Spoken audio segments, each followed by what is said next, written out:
regarding the situation in Afghanistan. Let's get some broader analysis and bring in Jonathan Schroden, Director of the CNA's Countering Threats and Challenges program. He's also Director of the Special Operations Program at the CNA. The CNA is a non-profit research and analysis organisation located in Arlington, Virginia. Jonathan Schroden, I understand, joining us from Tampa. Good evening to you, sir. The situation, I imagine, very much on your mind. What options are there realistically if the Taliban just maintains its stance of no extension to this deadline?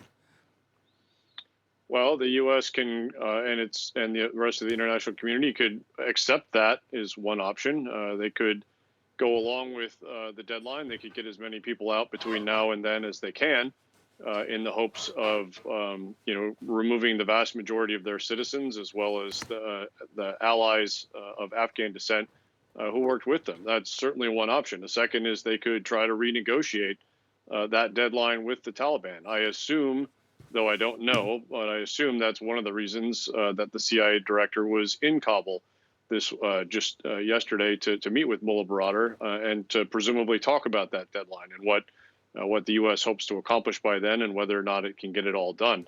And the third would be to stay even in the absence of a renegotiation.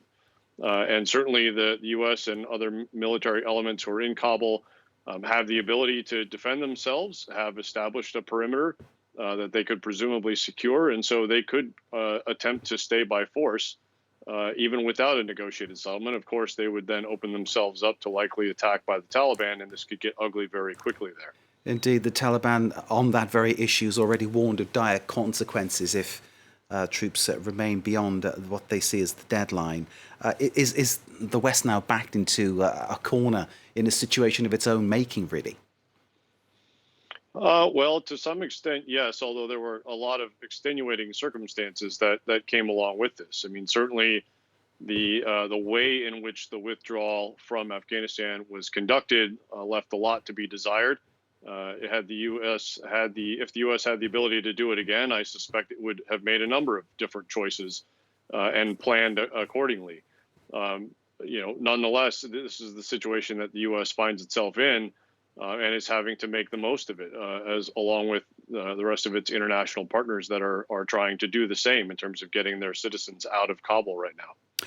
There is resistance to Taliban rule, notably in the Panjshir Valley. Is that something that the West is backing, should be backing? I haven't seen any indications yet that the West is backing that. There have certainly been calls from the leaders of that resistance. Ahmad Massoud, most notably, published an op-ed in the Washington Post calling for that type of support. I haven't seen any indications that Western countries or really any country has signed on to provide that type of support, although it's unlikely that even if a country did so, it would state that publicly. The future of that resistance really remains to be seen. There have clearly been some clashes between elements of the resistance and Taliban fighters in recent days. But there are also multiple reports of ongoing negotiations between Ahmad Massoud and Taliban interlocutors. So it remains to be seen what eventually happens with the resistance there. Indeed, their Foreign Affairs spokesman Ali Nasari, based in Washington, told us yesterday they were prepared for a long struggle. But as you say, there are many different things going on at this moment in time, and it's difficult to discern precisely where we stand. But as regards the Taliban, this new Taliban, if you like, or Taliban 2.0, term it however we wish. Do you feel these are people that can be bargained with, people that business can be done with? Do you feel they can be trusted? Well, trusted is a very strong word. I don't think they've done the things that would be required to engender that type of trust. And so I wouldn't use that word. To your earlier, the word you used before is can the international community work with the leaders of the Taliban today? And that really remains to be seen. I think there is a possibility that some Taliban leaders are more pragmatic and maybe more willing to engage in behaviors that the international community would find acceptable, if far from ideal.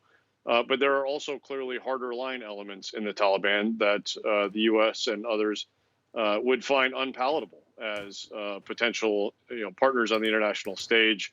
And so it really remains to be seen which elements of the Taliban leadership come to the fore in whatever government they eventually form and announce.